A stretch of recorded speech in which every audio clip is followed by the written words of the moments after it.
Mr. Sinai produced a freshly minted NID birth certificate, claiming he was actually born in 1965. And shortly after Mrs. Varghese' appointment, Mr. Sinai produced another NID certificate, this time claiming he was born in 1968, making him 57 years old. Perhaps if we wait long enough, he may soon qualify for grade 8 exams. Can I ask the member to repeat his fourth question? I lost him in the middle of all this. Some of the highest constitutional office, Chief Justice, for goodness sake. Opposition Leader, for goodness sake. James Marape don't run these committees on my own. Clerk, any petitions? Notices? Honourable members, question time. The Honourable Member for Madang. Mr. Speaker, my question is directed to the Prime Minister in his capacity as the Chairman of the Electoral Commission Appointments Committee. It concerns the extraordinary, ever-changing age of the Electoral Commissioner, Mr. Simon Sinai, and the status of the Acting Commissioner appointed by the committee. Mr. Speaker, before I ask my series of questions, I wish to just provide a brief context. On the 1st of December 2021, the Electoral Commission Appointments Committee, chaired by the Prime Minister, appointed Mr. Sinai for a 4-year term expiring on the 1st of December 2025. He was appointed under Section 14 of the Organic Law on National Elections that states no one may continue to act after the age of 60.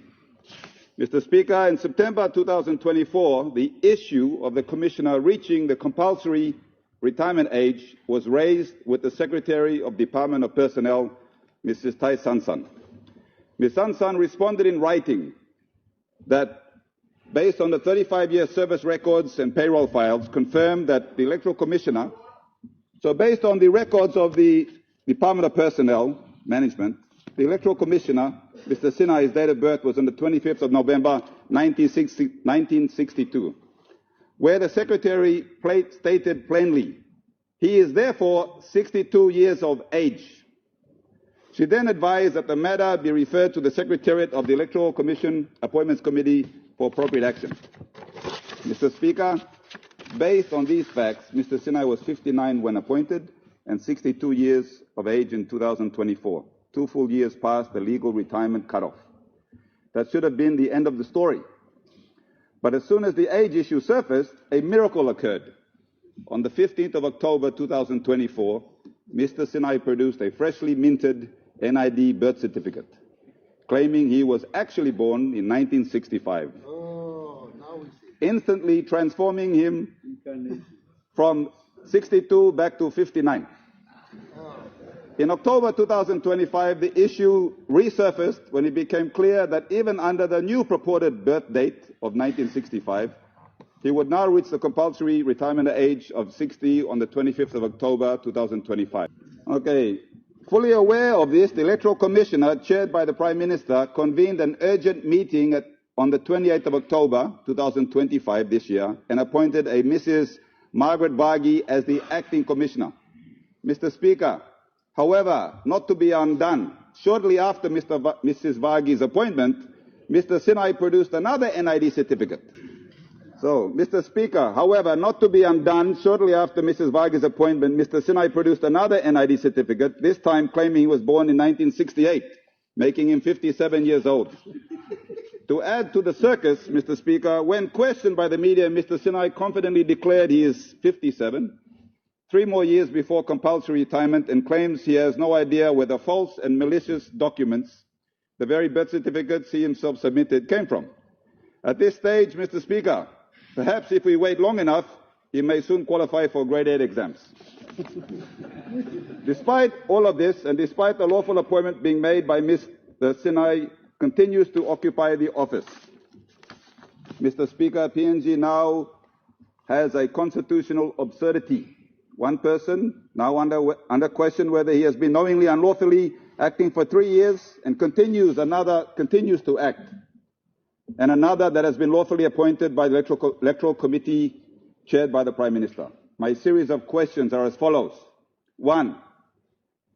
Can the Prime Minister confirm that on or about the 28th of October 2025, the committee he chaired, appointed Mrs. Margaret Varghese as Electoral Commissioner. 2. Has the gazettal notice for her appointment been issued? If not, why not? And when will it be issued? 3. Given Section 14 bars anyone from acting after the age 60, and the department's records show Mr. Sinai was born in 1962, on what lawful authority does he continue to act? 4. Will the Prime Minister request the tabling of the original department records, payroll data, driver's license, and multiple NID certificates, including those now publicly disowned by Mr. Sinai? 5. Will the Prime Minister ensure Mrs. Varghese immediately assumes office and Mr. Sinai ceases acting in breach of Section 14? This is an important issue because Mr. Sinai has issued advice to the Governor-General to issue the writs, and his qualification is in question. Mr. Speaker, this is not a comedy skit. This is the Electoral Commission. Parliament deserves clarity. Thank you. If the Speaker could rule in the affirmative. Can I ask the member to repeat his fourth question? I lost him in the middle of all this. I'm only human beings. I do sometimes forget. So, please, fourth question. The honourable member, the Prime Minister, have requested if you can repeat the fourth question. Thank you, Not to Mr. read the whole Speaker. statement, but the fourth question. The fourth question is if the Prime Minister will request the tabling of the records confirming the Electoral Commissioner's Mr. Sinai's age, records from the department, records of payroll, his driver's license, and those NID certificates. Thank you. Honourable Prime Minister. All right, Mr. Speaker, I want to thank the member for Madang for asking a series of very important questions. Firstly, I confirm that the Electoral Commission Appointments Committee did meet. And for the record and for public awareness and information, all constitutional office holders, their appointments are made by a body of members of those respective committees. And usually in the constitutional offices, you have the opposition leader, the Chief Justice, the Public Service Commission Chairman, the Prime Minister. So there's about 4 or 5 leaders who constitute those committees, and they make those appointments, or they deliberate, and the appointments are made or refused. In the instance of the Electoral Commission, Commissioner's appointments or his work-related matters or anything to deal with Electoral Commission for that matter, it is the opposition leader who is present, the Chief Justice who is present, or his nominee, and the Chairman of the Public Service Commission. And I confirm to the country through this question that we convened in late October, and the documents were processed, including the age of the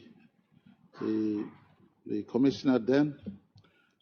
It suffers through the due processes that the commissioner had reached the age 60.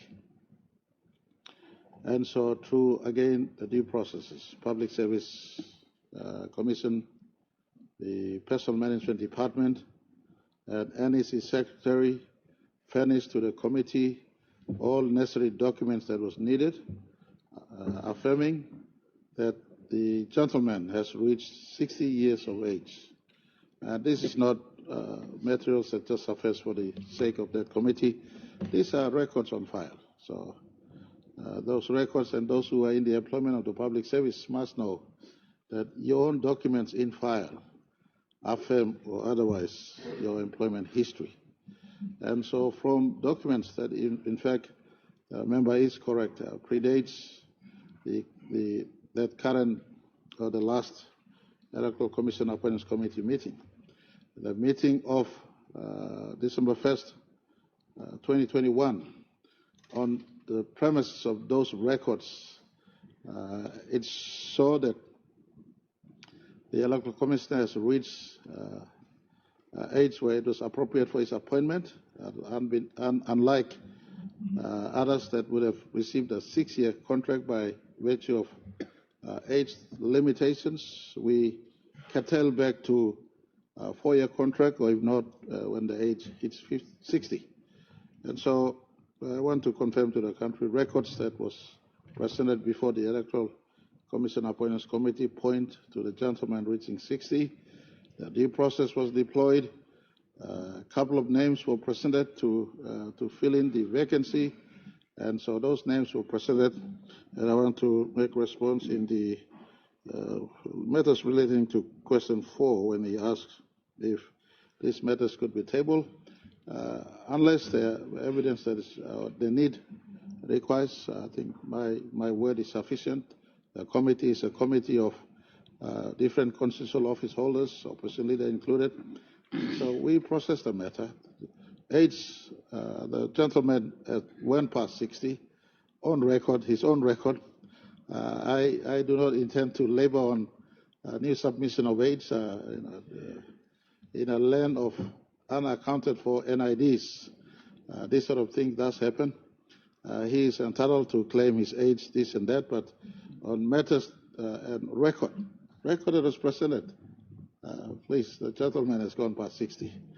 And so the committee did the right thing, the appointments committee, and we appointed the acting electoral commissioner. And I sought additional advice from the state solicitor. The state solicitor did advise me that the acting electoral commissioner, in the context of the LNG elections that is on foot, I sought advice from the acting, state solicitor, and the state solicitor did advise that whether in acting capacity or permanent capacity, whoever holds the office of electoral commissioner has every power to dispense with duties of the electoral commissioner. In this instance, the acting electoral commissioner gets in, they could facilitate the return of rates of all LNGs.